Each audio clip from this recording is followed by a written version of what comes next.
సీమలో హార్టికల్చర్ పంటలు ఎక్కువ వస్తాయి. పండ్ల తోటలు, కూరగాయలు, పూలు ఎక్కువ వస్తాయి. ఓసారి రేటు పడిపోతే మీరు ఇబ్బంది పడుతున్నారు. ఇక్కడ కూడా ఎంఎస్పి అన్ని పంటలకు పెట్టి ఏ పంటకు కూడా రేటు పడిపోతే పూర్తిగా ఆదుకునేట్టుగా మీకు చేయూతనిచ్చే విధంగా ఒక కార్యక్రమం తీసుకొస్తాం. రెండోది, రాయలసీమను నీళ్లుంటే రతనాలు పండించే సీమ ఇది. నీళ్లు లేకపోతే మనం ఇబ్బంది పడుతున్నాం. ఈ రాయి చోటు అందుకు ఒక ఉదాహరణ. ఈ రాయి చోట్లగా నీళ్లుంటే ఇప్పుడు మన పిల్లలు మాట్లాడినట్టు వండర్స్ జరిగేటివి.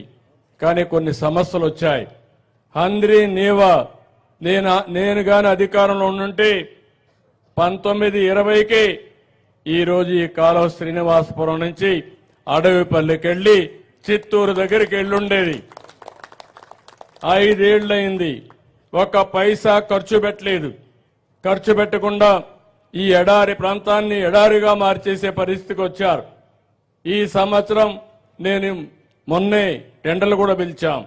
ఆ నీళ్లన్నీ తీసుకొస్తున్నాం. ఏదైతే తంబళ్లపల్లి నుంచి నేరుగా ఒక కెనాల్ ఇక్కడికి రావాలి, శ్రీనివాసపురం రావాలి. అవి చిన్న చిన్న గ్యాప్లు ఉన్నాయి. ఒకవేళ అవసరమైతే ఎన్విరాన్మెంట్ క్లియరెన్స్ రావాలి. అక్కడి నుంచి నేరుగా సంబేపల్లి మీదుగా నేరుగా ఇది మళ్ళీ అడవిపల్లికి వెళ్తుంది. అక్కడి నుంచి నేరుగా చిత్తూరుకి వెళ్తుంది. వీలైనంత తొందరలో టెండర్లు పిలిచి ఇది పూర్తి చేస్తాం. ఇది పూర్తి చేస్తే ఒక పక్క నీటి సమస్య మీకు ఉండదు. నీళ్లుగానుంటే ఒక పక్క ఐటీ, ఒక పక్క హార్టికల్చర్.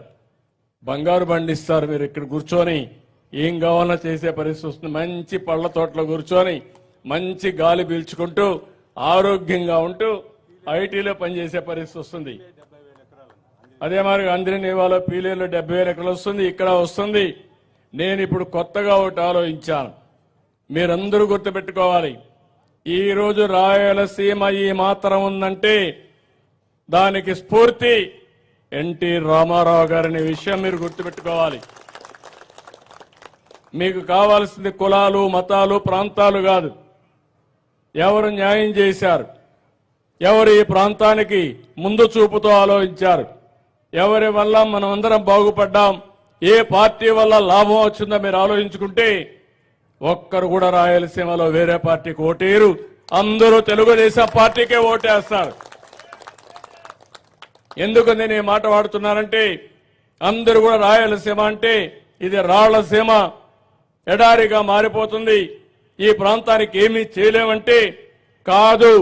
ఈ ప్రాంతాన్ని ఆదుకుంటామని, ప్రాజెక్టులు కడతామని శ్రీకారం చుట్టిన ఏకైక వ్యక్తి నందమూరి తారక రామారావు గారు. ఆ రోజు ప్రాజెక్టులు ప్రారంభించారు. అక్కడి నుంచి పట్టుదలగా నేను ముందుకు పోయాను. 5 సంవత్సరాలు 14-19లో మీరు చూస్తే 64,000 కోట్ల రూపాయలు ఖర్చు పెట్టి ఇరిగేషన్ ప్రాజెక్టులన్నీ పరిగెత్తిచ్చాను. బ్రహ్మాండంగా పనిచేశాం.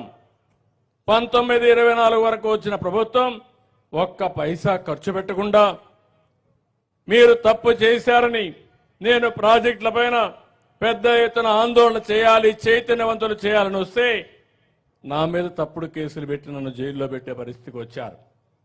కానీ ఈరోజు మళ్లీ చెప్తున్నాను, పోలవరాన్ని గోదావరిలో ముంచేశారు.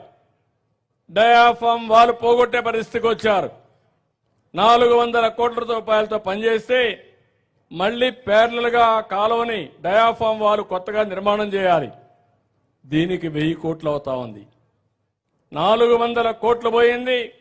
ఇప్పుడు అదనంగా 1000 కోట్లు ఖర్చు పెట్టే పరిస్థితికి వచ్చారు. ఢిల్లీ కూడా కాలయాపన 5-6 సంవత్సరాలు అయ్యే పరిస్థితి వచ్చింది.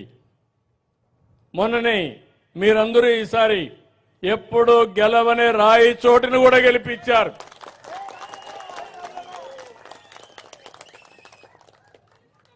ఎప్పుడైతే మీరు ఆ విధంగా గెలిపించారో దానివల్ల ఢిల్లీలో కూడా మన గౌరవం పెరిగింది.